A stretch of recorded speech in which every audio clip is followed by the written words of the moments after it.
ID পরিবহনের শিক্ষার্থীদের দেখে নেওয়ার হুমকি। চাঁদপুর সরকারি কলেজের শিক্ষার্থীদের অভিযোগ ও সুপারভাইজারের শাস্তির দাবি। বিশেষ প্রতিনিধি মোহাম্মদ শাহাবুদ্দিনের রিপোর্টে বিস্তারিত। সাথে আছে আমি রাজিয়া সুলতান। আপনারা দেখছেন i1 টিভি। এ বিষয়ে চাঁদপুর সরকারি কলেজের শিক্ষার্থীরা i1 টিভির বিশেষ প্রতিনিধিকে অভিযোগ করে বলেন, তারা সকাল 11টা 40 সময় আইডি পরিবহনের গাড়ি নং কুমিল্লা ব 110306 করে চাঁদপুর সরকারি কলেজের উদ্দেশ্যে পরীক্ষা দিতে যাচ্ছিলেন।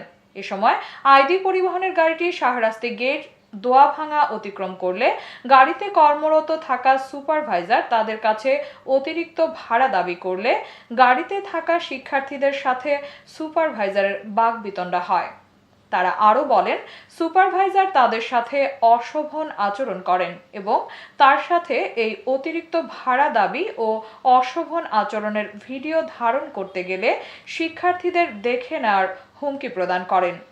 আইডি পরিবহনের অতিরিক্ত ভাড়া দাবি ও শিক্ষার্থীদের সাথে অশোভন আচরণ এবং হুমকির প্রতিবাদে চাঁদপুর সরকারি কলেজের শিক্ষার্থীরা আইডি পরিবহনে দায়িত্বরত সুপারভাইজারের শাস্তি দাবি ও প্রশাসনের দৃষ্টি আকর্ষণ করেন।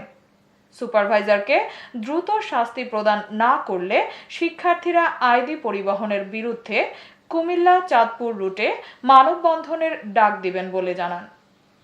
দর্শকদের উদ্দেশ্যে শিক্ষার্থীদের সাথে ঘটে যাওয়া আইডি পরিবহনের সুপারভাইজারের অশোভন আচরণের অংশবিশেষ তুলে ধরা হলো। দেখানোর পর কি বলছে? আপনি ওনার কথা বাদ দেন, আপনি আমার সাথে কি বিহেভ করতেছেন ওইটা দেখেন।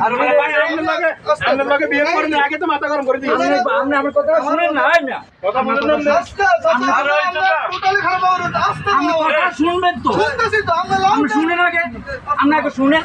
আমাকে যখন এই আইডি কার্ডটা দিছে, উনি বলতেছে যেটা তো বিদেশি ওই যে ফিঙ্গার টিঙ্গার দিতে যায়, ফিঙ্গার টিঙ্গার দিতে যায়, ফিঙ্গার টিঙ্গার দিতে যায়। ফিঙ্গারের কার্ড আপনি দেখেন, দেখি ফিঙ্গারের কার্ড। আচ্ছা আমি বললাম এখন ওনার সাথে যা হইছে আমার কাছে হচ্ছে চেক করো। আমরা আমার সাথে যা বিহেভ করছো, তুমি আমার সাথে যা আমি কি আবার কবি বিহেভ কি আমার আপনি ইংরেজি কি বলছেন?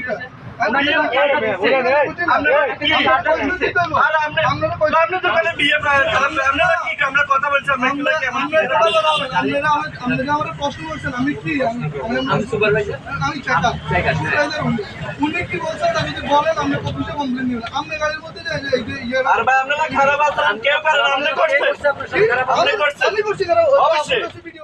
এতক্ষণ সঙ্গে থাকার জন্য ধন্যবাদ। i1 টিভি নিয়মিত আপডেট পেতে ভিজিট করুন আমাদের ওয়েবসাইট, ফেসবুক, ইনস্টাগ্রাম ও ইউটিউব চ্যানেলে।